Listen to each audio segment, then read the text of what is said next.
Good day, learners, and welcome to our session on KMO1, KTO5, Occupational Health, Safety and Environmental Practices. Today, we are going to go deep into what we usually call SHE, Safety, Health and Environment, and specifically what this means for us as production supervisors.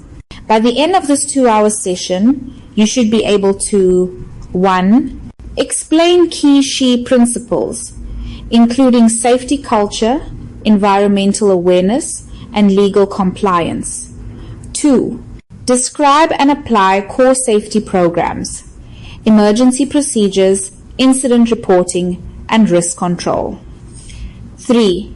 Understand environmental programs such as waste management, pollution control, and sustainability. 4. Explain occupational hygiene concepts like noise and dust control, chemical exposure, and health monitoring. 5. Interpret and apply safety standards, particularly the Occupational Health and Safety Act, company SOPs, and safety audits. 6. Apply risk management processes, hazard identification, risk assessment, and mitigation measures. Most importantly, I want you to see how SHE is not a separate extra task. It is woven into everything we do in operations. A line can be producing excellent quality at high productivity, but if it is unsafe, that operation is failing. As supervisors, we are the bridge between policy and practice. Let's start with the foundations, the principles that shape our SHE mindset. I'm going to start by unpacking 3 big SHE principles: safety culture, environmental awareness, and legal compliance. These are not slogans. They are guiding ideas that influence every decision we make on the shop floor. When we talk about safety culture, we mean how we do safety around here, the shared values, attitudes, and behaviors towards safety in the organization. A strong safety culture looks like this. People believe that all incidents are preventable. Staff stop unsafe work without fear of punishment. Near misses are reported, not hidden. Leaders, including supervisors, consistently follow safety rules, not only talk about them. Safety is discussed in meetings, not only when something goes wrong. And a weak safety culture is the opposite, because people take shortcuts to save time. Incidents are seen as normal or part of the job. Staff fear reporting problems because they might get blamed. PPE is seen as a nuisance rather than protection. Supervisors ignore unsafe behaviors when under production pressure. As a production supervisor, I play a direct role in building safety culture. Every time I decide to stop a job because it is unsafe, I send a clear message: safety comes first. Every time I ignore unsafe behavior because I'm rushing for output, I send the opposite message. The people on our teams watch what we do more than what we say. Environmental awareness means recognizing that our operations affect the environment through waste, emissions, energy use, water consumption, and noise. Even if we are not an obviously polluting plant, we still have an impact. Key aspects of environmental awareness include: 1. Understanding what types of waste we generate: offcuts, scrap, chemicals, packaging, oils, etc. 2. Knowing how waste should be separated, stored, and removed. 3. Minimizing unnecessary waste through better planning and process control. 4. Preventing spills and leaks by correct storage, labeling, and handling. 5. Controlling emissions, dust, fumes, vapor, where applicable. 6. Reducing energy and water wastage, turning off equipment that is not in use, reporting leaks, etc. As supervisors, we are responsible for ensuring our teams follow environmental procedures.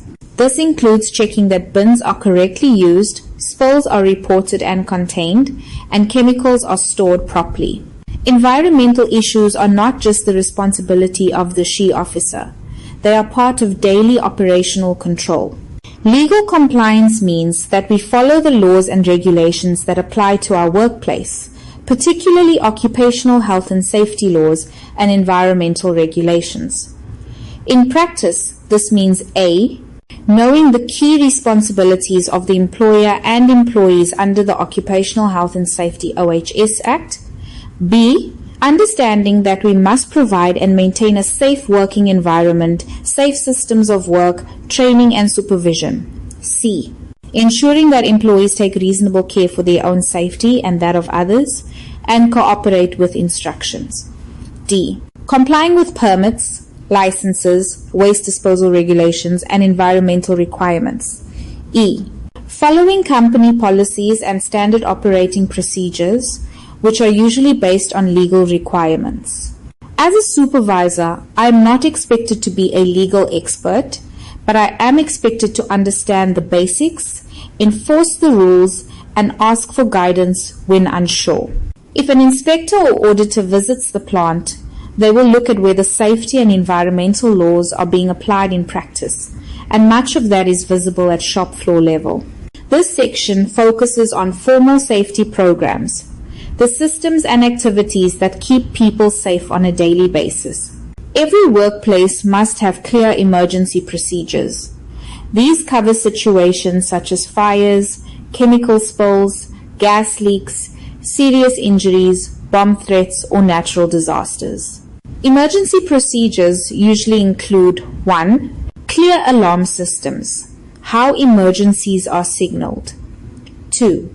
Evacuation routes and assembly points. 3. Roles and responsibilities. Who are the fire marshals, first aiders, and emergency coordinators? 4. Communication procedures. Who calls emergency services, who informs management, etc. 5. Training and drills. How often staff practice these responses. As a supervisor, my responsibilities include 1. Knowing the emergency procedures thoroughly. 2. Ensuring my team knows what to do if an alarm is triggered. 3. Making sure evacuation routes are kept clear and emergency exits are not blocked. 4. Participating in drills and taking them seriously. 5. Reporting any issues with emergency equipment, such as fire extinguishers, alarms, or signage. Incident reporting includes not only accidents, but also near misses.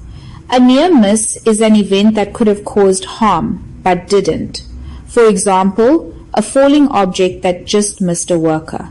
Why is incident reporting so important? It helps us learn from what went wrong or almost went wrong. It provides data for trend analysis. We may see that certain shifts, tasks, or machines have more incidents. It shows auditors and authorities that we are monitoring safety. A good incident reporting process includes 1. Clear guidelines on what must be reported. 2. Simple, accessible forms or systems for submitting reports. 3. A non-punitive culture. Staff should not fear punishment for reporting. 4. Follow-up investigations using tools like 5 whys or fishbone diagrams. 5. Communication of what has been learned and what actions were taken. As a supervisor, I encourage my team to report all incidents and near misses. When someone reports a near miss, I thank them and show that the information is valued and acted upon. If people hide incidents, we lose opportunities to improve. Risk control is about implementing measures to eliminate or reduce risks to an acceptable level. Once we have identified hazards and assessed risks, we will come back to this in the risk management section. We decide how to control them. Common risk control strategies follow a hierarchy, often called the hierarchy of controls. Elimination. Remove the hazard completely. For example, stop using a dangerous substance. 2. Substitution. Replace a hazardous material or process with a safer one. 3. Engineering controls. Redesign equipment, install guards, enclosures, or ventilation. 4. Administrative controls, procedures, shift rotation, training and supervision. 5. Personal protective equipment, PPE, the last line of defense, such as gloves, goggles, respirators, safety shoes. As a supervisor, I must apply the hierarchy of controls whenever possible, not jump straight to PPE. Ensure that control measures are actually used and maintained. Monitor whether controls are effective and report when they are not. Safety programs are one part of SHE. The other major part is taking care of the environment. Let's look at environmental programs. Environmental programs translate environmental awareness into structured action by turning general knowledge about environmental impact into practical steps, policies, and daily behaviors that reduce harm, promote sustainability, and ensure the organization meets legal and ethical environmental standards. Waste management is about handling waste in a safe, legal, and environmentally responsible way. Key elements include 1. Waste segregation, separating general waste, recyclables, hazardous waste, and scrap. 2. Labeling and storage, ensuring waste containers are clearly marked and stored safely. 3. Handling and transport, following procedures for moving waste to central collection or disposal points. 4. Legal disposal, using certified waste contractors and keeping records where required. 5.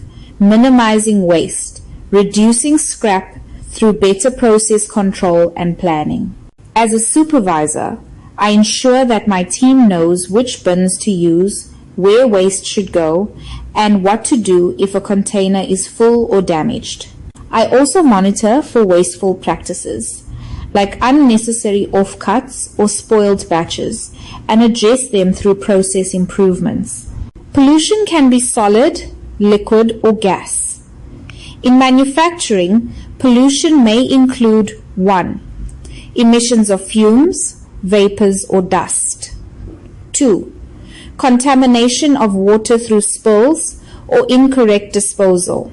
3. Noise that affects workers and the surrounding community. Pollution control measures include 4. Local exhaust ventilation or extraction systems. 5. Spill containment and cleanup materials. 6. Bunding and proper storage of chemicals and oils. 7. Using less hazardous products where possible. 8. Noise control measures around loud equipment. Supervisors play a role by ensuring equipment is used correctly, inspections are done, leaks are reported, and workers follow procedures when cleaning or handling chemicals. Sustainability goes beyond immediate compliance. It looks at long-term impacts. In simple terms, it means using resources in a way that does not compromise future generations. In production, sustainability might involve 1. Reducing energy and water usage. 2. Designing processes that produce less waste. 3. Supporting recycling initiatives. 4. Caring for the health and well-being of employees, which supports social sustainability. As a supervisor, small daily decisions make a difference. Switching off idle machines, supporting recycling, encouraging careful use of materials, and raising suggestions to management. We've looked at environment and safety programs. Now let's focus specifically on occupational hygiene, the science of workers' health in the workplace. Occupational hygiene focuses on recognizing, evaluating, and controlling health hazards in the workplace by identifying potential sources of harm, assessing the level of risk they pose to employees, and implementing effective measures to eliminate or reduce those risks. This includes monitoring air quality, noise levels, chemical exposure, ergonomics, and other environmental factors to ensure a safe and healthy working environment. Noise and dust control. Excessive noise and dust can cause serious long-term health problems. High noise levels can lead to hearing loss. Dust can cause respiratory problems or other diseases, depending on the material. Control measures include engineering controls, noise dampening, enclosures, extraction systems. Administrative controls, limiting time in noisy areas, rotating tasks. PPE, hearing protection like earplugs or earmuffs, dust masks or respirators where necessary. As a supervisor, I must 1. Ensure that noise and dust controls are in place and used. 2. Make sure workers wear their PPE correctly and consistently. 3. Report equipment or PPE failures and follow up on corrective actions. Chemicals may be in liquids, gases, or dusts. Hazards include burns, poisoning, allergies, or long-term health effects. Safe chemical management includes 1. Correct labeling and SDS, safety data sheet availability. 2. Training employees on the risks and safe handling of chemicals. 3. Using appropriate storage and containment systems. 4. Ensuring correct PPE is worn: gloves, goggles, aprons, respirators, etc. 5. Procedures for spills, leaks, and emergency response. In some workplaces, health monitoring is required for employees who are exposed to certain hazards. For example, hearing tests for workers in noisy areas or lung function tests for workers exposed to dusts or fumes. As a supervisor, I support health monitoring by A. Ensuring staff attend scheduled medicals. B. Cooperating with occupational health practitioners. C. Acting on health recommendations. For example, relocating a worker from high exposure tasks if necessary. Now that we understand workplace hazards and health, we must link this with formal safety standards and systems.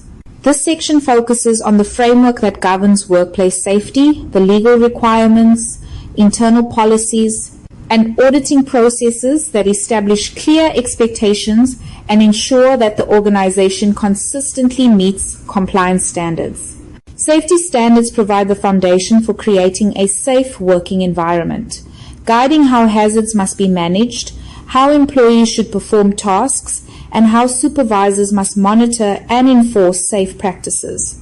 The Occupational Health and Safety Act outlines the legal responsibilities for employers and supervisors' company standard operating procedures, translate these laws into practical, everyday actions, and safety audits verify whether these procedures are being followed correctly and effectively. Together, these elements form a structured system that protects employees, reduces risks, and promotes a culture of continuous safety improvement.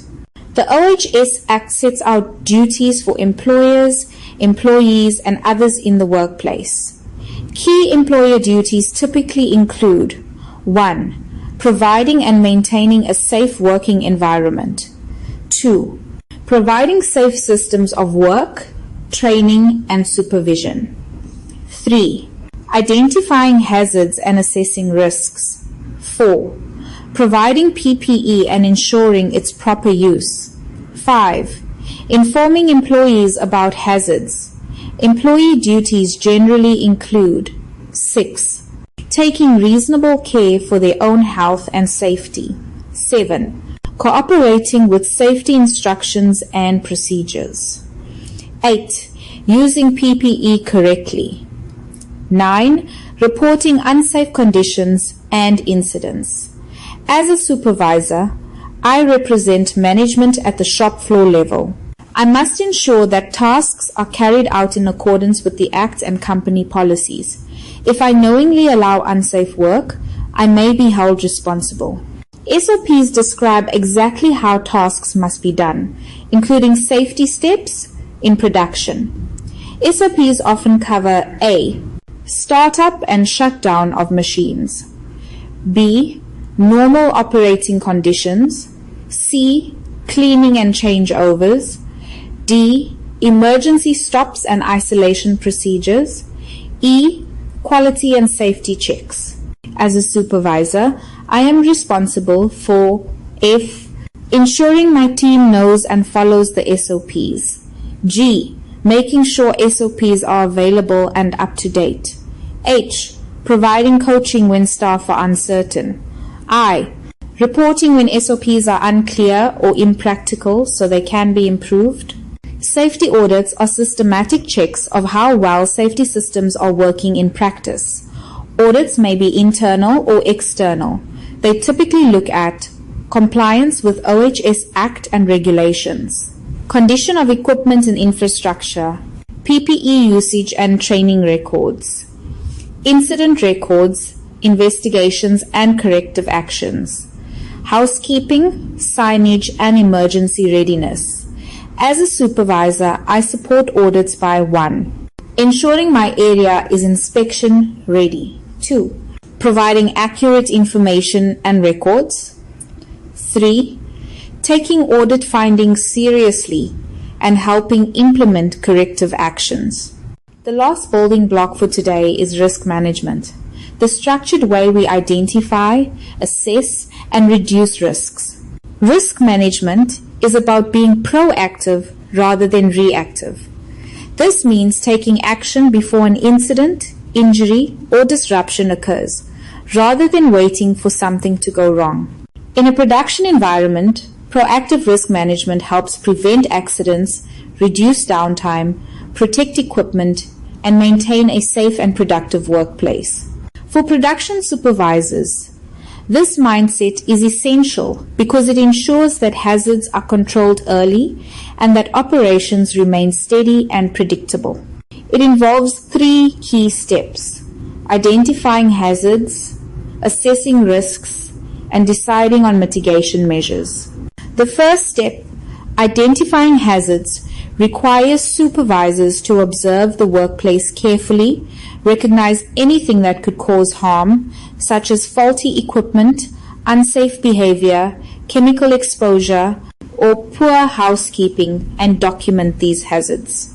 The second step, assessing risks, involves evaluating how likely it is that the hazard will lead to an incident and how severe the impact could be. This helps prioritize which risks need urgent attention. Finally, deciding on mitigation measures means selecting and implementing the most effective controls to eliminate or reduce the risk. This may include engineering controls, new procedures, training, PPE, or changes to work design. Supervisors must also monitor these controls to ensure they remain effective over time. A hazard is anything with the potential to cause harm, injury, ill health, damage to property, or harm to the environment. Common workplace hazards include 1. Mechanical hazards, moving parts, pinch points, sharp edges. 2. Electrical hazards, exposed wiring, faulty equipment. 3. Chemical hazards, corrosive, flammable, or toxic substances. 4. Physical hazards, noise, heat, cold, vibration, radiation. 5. Ergonomic hazards, repetitive tasks, awkward postures, heavy lifting. 6. Psychological hazards, stress, fatigue, conflict. As a supervisor, I must 7. Conduct regular walkthroughs of my area. 8. Talk to operators about what feels risky or unsafe. 9. Observe tasks carefully, especially new or non-routine tasks. 10. Capture hazards in risk assessments or hazard registers. Risk assessment looks at likelihood, how likely it is that harm will occur. Severity, how serious the harm would be. Exposure, how often and how many people are exposed. We often use a risk matrix to combine likelihood and severity into a risk rating. For example, low, medium, high. High-risk items require urgent action. As a supervisor, my role in risk assessment is to contribute practical knowledge of tasks and conditions, help prioritize which risks must be addressed first, involve workers in discussing practical controls. Risk mitigation is where we apply the hierarchy of controls we discussed earlier. Elimination, substitution, engineering, administrative, and PPE. Examples: A. Eliminating a manual handling risk by using a mechanical lifting aid. B. Substituting a hazardous solvent with a less hazardous one. C. Installing guards on rotating parts. D. Introducing procedures and training to standardize safe work. E. Requiring PPE such as gloves or face shields. Risk management is never a once-off exercise. Conditions change, new equipment is introduced, new staff join, and processes evolve. We must review risk assessments regularly and after incidents. Let's bring all these elements together and close our session. Today in KTO5, we explored the full landscape of occupational health, safety, and environmental practices. We covered SHE principles, safety programs, environmental programs, occupational hygiene, safety standards, and risk management. As production supervisors, we are not passive observers of SHE. We are active leaders. Our daily decisions influence whether people go home safe, whether the environment is protected, and whether the company operates legally and sustainably. These concepts are directly linked to your assessments and EISA. You will be expected to show that you understand not only what the rules are, but also how to apply them in real workplace situations. If you can think in terms of SHE principles, programs, standards, and risk management, you will be able to respond confidently in both written and practical examinations. I want to leave you with one question. In my area, what is one SHE risk that I can start improving from today? That is where your role as a SHE-conscious production supervisor truly begins. Thank you. See you at the next session.